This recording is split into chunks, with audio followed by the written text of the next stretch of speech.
I think that's a joke. Okay. I think that's a joke. I mean, what did he say that was wrong? Injury and age robs people of explosiveness?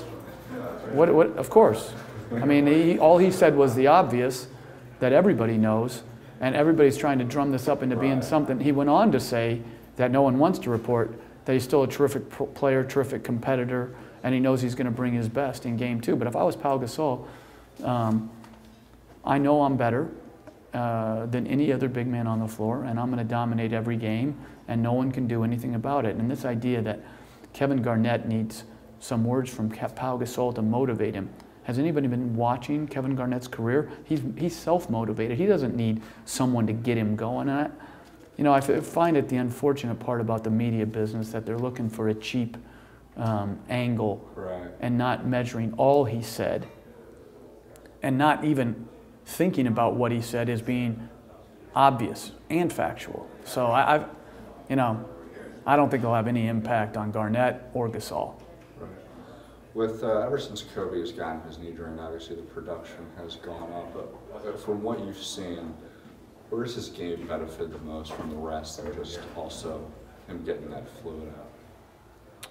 Well, I'm no doctor, but I think obviously the better you feel, the more comfortable you're going to be, the more rhythm you'll have on the offensive end and explosion.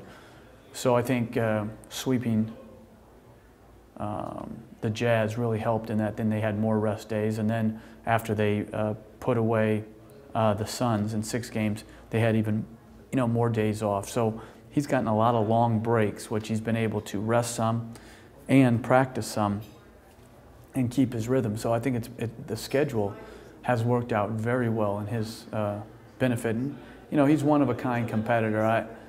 The guy, he's remarkable not only in his game, but in his approach, his preparation. And I don't know anyone that doesn't have the utmost respect for how he goes about his job. Lastly, looking ahead of game 2, what X factors are you looking into that as far as how that will determine the outcome? Well, I think the Celtics will play more Celtic-like defense, but they have yet to solve the length of the Lakers from an offensive standpoint.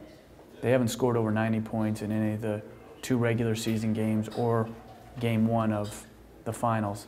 So I think for the Celtics, it's going to have to be a slugfest, low scoring, and they're going to have to get stops and score, not necessarily just fast break points, but in the flow of transition game before the length of the Lakers gets set and keeps the ball out of the paint area. And I expect Ray Allen and Pierce to be more active. Pierce's numbers look good from game 1, but a lot of those were gift points after the game had already been decided in the 4th. So I think both those guys are going to have to do a good job, and I think Rondo's going to be a lot more aggressive, explosive, and in attack mode.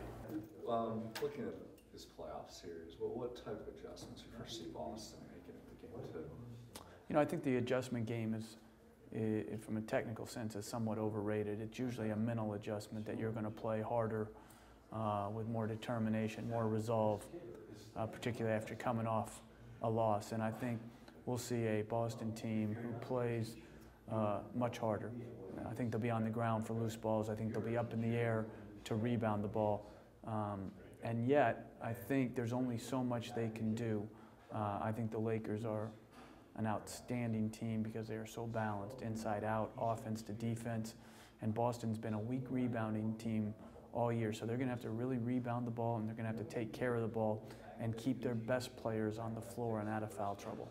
Given Andrew Bynum's situation and his contributions he was able to give in game 1, was that a little bit of a surprise from you, just seeing him on the floor? Or what did he do? I've always really liked Bynum's game. I think he's a really sound player. The only thing that's held him back is the injuries, and I think the way he's played injury-wise through this injury has been as impressive as anything. I think it shows great determination to try to help a team reach a goal, even when you may not be at your best. And not many players would risk looking bad for the betterment of the team. So I give a lot of credit to Bynum, and his length is a huge difference from the 2008 playoff series.